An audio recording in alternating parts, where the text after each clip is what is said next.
Asal-usul Kota Bandung. Kisah dari Provinsi Jawa Barat. Bandung adalah sebuah kota yang menjadi pusat pemerintahan Provinsi Jawa Barat.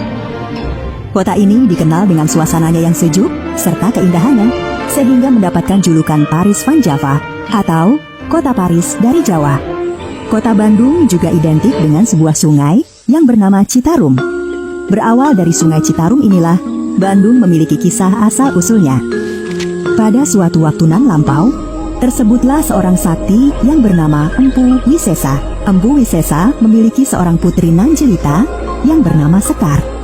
Selain seorang putri, Empu Wisesa memiliki dua orang murid yang bernama Wira dan Jaka. Belasan tahun sebelumnya, ketika Empu Wisesa masih muda, Gunung Tangkuban Perahu meletus.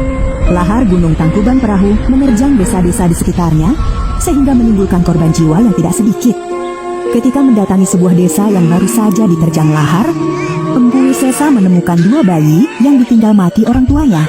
Empu Wisesa kemudian merawat dua bayi tersebut, serta memberinya nama Wira dan Jaka. Sementara itu, lahar Gunung Tangkuban Perahu masih terus menyala hingga belasan tahun berikutnya. Selain merawat Wira dan Jaka dengan penuh kasih sayang, Empu Wisesa juga mengajarkan berbagai ilmu kepada keduanya. Bukan hanya ilmu bela diri, Empu Wisesa juga mengajarkan tentang kearifan hidup.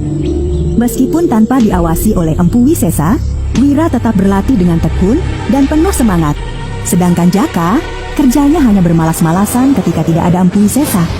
Suatu hari, Jaka menemui Empu Wisesa. Jaka, apakah ada yang penting sehingga kau meminta berbicara empat mata denganku? Benar, Empu. Ananda ingin menyampaikan sesuatu yang penting. Dan apakah yang penting itu? Ananda ingin melamar Adinda Sekar. Semoga Empu tidak keberatan dengan permintaan Ananda ini. Baiklah. Kamu dan Sekar sudah sama-sama dewasa. Sudah saatnya menikah. Empu Wisesa pun kemudian menyampaikan lamaran Jaka kepada Sekar. Tapi ayah, aku hanya mau menikah dengan Wira. Tapi Sekar, ayah sudah menyetujui lamaran Jaka. Itu kan masalah ayah. Kenapa tidak bertanya kepadaku terlebih dahulu? Mendengar jawaban putrinya, Empu Wisesa pun pergi keluar rumah, berjalan-jalan sambil memikirkan jalan keluar. Hingga Empu Wisesa melihat dari kejauhan lahar Gunung Tangkuban Perahu yang masih menyala. Lahar itu ternyata masih memberikan ancaman bagi daerah di sekitarnya. Lahar Gunung Tangkuban Perahu yang menyala-nyala itu sepertinya memberikan jalan keluar bagi Empu Wisesa. Esok harinya, Empu Wisesa memanggil Wira dan Jaka. Nah, Wira dan Jaka, aku akan menyampaikan sesuatu dan kalian jangan membantahnya. Lihatlah lahar Gunung Tangkuban Perahu itu. Siapa yang mampu memadamkan lahar itu, maka akan kunikahkan dengan Sekar. Syarat yang tidak masuk akal. Mana mungkin lahar ini bisa dipadamkan? Lahar ini api yang menyala-nyala. Api bisa dipadamkan dengan air. Wira kemudian mencari sumber air dalam jumlah besar. Hingga akhirnya, dia melihat sungai Citarum. Sedangkan lahar Tangkuban Perahu berada di sebuah cekungan yang agak rendah. Dengan ilmu yang diperoleh dari Empu Wisesa, Wira meruntuhkan bukit di dekat sungai Citarum. Reruntuhan bukit itu membendung aliran sungai Citarum. Air yang meluap itu kemudian mengalir ke lahar panas yang menyala-nyala. Air sungai Citarum pun segera meluap dan masuk ke cekungan tempat lahar Gunung Tangkuban Perahu.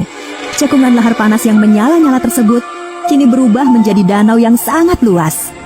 Danau itu kemudian disebut dengan nama Danau Bendung karena berasal dari sungai Citarum yang dibendung. Sesuai dengan janjinya, Empu Wisesa menikahkan Wira dengan Sekar. Perhelatan pernikahan digelar meriah dengan mengundang para penduduk di sekitarnya.